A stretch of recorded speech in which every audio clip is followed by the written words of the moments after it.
ഇറാനെതിരെ ശക്തമായ നിലപാടുമായി GCC രാജ്യങ്ങൾ. നീതീകരിക്കാനാകാത്ത ആക്രമണമാണ് എന്ന് സംയുക്ത പ്രസ്താവന വന്നിരിക്കുന്നു. അതിന്റെ അർത്ഥം GCC രാജ്യങ്ങൾ തിരിച്ചടിക്കൊരുങ്ങുന്നു എന്നാണ്. Bahrain, Jordan, Kuwait, Qatar, Saudi Arabia, UAE എന്നീ രാജ്യങ്ങൾ ശക്തമായ നിലപാടെടുക്കുന്നു. സായികുമാറുണ്ട് വാർ ഡെസ്കിൽ നിന്നും. സായികുമാർ, ഇപ്പോൾ ഇറാനെതിരെ ഒരു അൾട്ടിമേറ്റം എന്ന് തന്നെ പറയാം, ശക്തമായ പ്രസ്താവനയാണ് GCC രാജ്യങ്ങളുടെ ഭാഗത്തു നിന്നുണ്ടാവുന്നത്.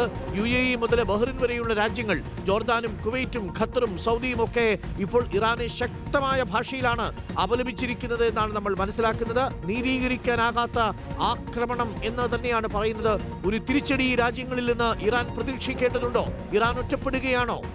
സായി, തീർച്ചയായും ഡോക്ടർ അരുൺകുമാർ, ആ രീതിയിലേക്ക് കാര്യങ്ങൾ പോകുന്നു എന്ന് തന്നെ പറയേണ്ടി വരും. ശക്തമായ ഭാഷയിലാണ് ഇപ്പോൾ GCC രാജ്യങ്ങൾ, 7 GCC രാജ്യങ്ങൾ പുറത്തിറക്കിയ സംയുക്ത പ്രസ്താവനയിൽ ഇറാനെ കുറ്റപ്പെടുത്തുന്നത്. തങ്ങളുടെ പരമാധികാരത്തെയും സിവിലിയന്മാരെയും കെട്ടിടങ്ങളെയും ലക്ഷ്യം വെച്ചാൽ കനത്ത തിരിച്ചടി ഉണ്ടാകും.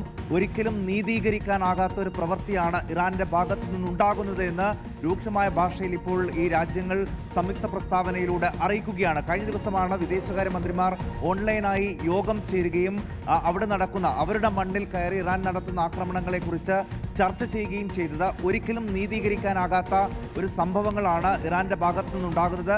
തങ്ങൾക്കും പ്രതിരോധത്തിനുള്ള അവകാശമുണ്ട് എന്ന് ഓർമ്മിപ്പിക്കുന്നു എന്ന് പറഞ്ഞാണ് ആ പ്രസ്താവന അവസാനിപ്പിക്കുന്നത്. അതുതന്നെ കൃത്യമായിട്ടുള്ള മുന്നറിയിപ്പാണ്.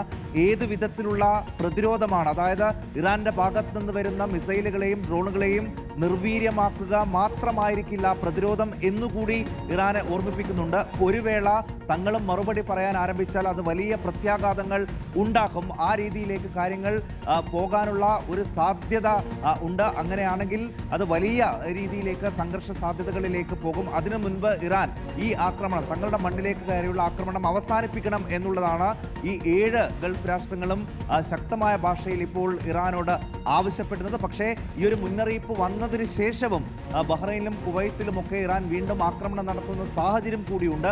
അതൊക്കെ ഇനി ഏത് രീതിയിലായിരിക്കും ഈ GCC രാജ്യങ്ങൾ മുഖവിലേക്ക് എടുക്കുക, പരിഗണിക്കുക എന്നതുകൂടി അറിയേണ്ടതുണ്ട്. എന്തായാലും ഈ രാജ്യങ്ങൾക്കിടയിൽ ഇപ്പോൾ ഇറാൻ ഒറ്റപ്പെടുകയാണ് എന്ന് തന്നെ പറയേണ്ടി വരും. മധ്യസ്ഥ ശ്രമങ്ങൾക്ക്, ഒരു സമാധാന ശ്രമങ്ങൾക്ക് നേതൃത്വം കൊടുക്കേണ്ട ഗൾഫ് രാഷ്ട്രങ്ങൾക്കിടയിൽ ഇറാൻ ഒറ്റപ്പെടുകയാണെങ്കിൽ അത് ഇറാനെ കാത്തിരിക്കുന്നത് വലിയ തിരിച്ചടി തന്നെയായിരിക്കും. ഡോക്ടർ അരുൺകുമാർ, സാധാരണക്കാരെ ലക്ഷ്യമിട്ടുള്ള ആക്രമണങ്ങൾ നീതീകരിക്കാനാകില്ല എന്നുള്ളതാണ് GCC രാജ്യങ്ങൾ ഇപ്പോൾ പറയുന്നത്. ആ സംയുക്ത പ്രസ്താവനയെ അല്പം ആശങ്കയോടുകൂടി തന്നെയാണ് നമ്മൾ കാണുന്നത്. അവർക്ക് പ്രതികരിക്കാനുള്ള എല്ലാ അവകാശവും ഉണ്ട് എന്നുള്ളതാണ്. കാരണം ഇറാനെ എങ്ങനെയാണോ അമേരിക്കൻ ഇസ്രായേലും ആക്രമിച്ചത്, അതേപോലെയാണ് ഇറാൻ തിരിച്ച് ബഹ്റിൻ അടക്കമുള്ള രാജ്യങ്ങളെ ആക്രമിച്ചത്. ബഹ്റിനിൽ താവളങ്ങളെയാണ് ആദ്യം ലക്ഷ്യമിട്ടതെങ്കിലും പിന്നീട് ജനവാസ മേഖലയിലേക്ക് പോയി വീഴുന്ന കാഴ്ചയൊക്കെ നമ്മൾ കണ്ടു.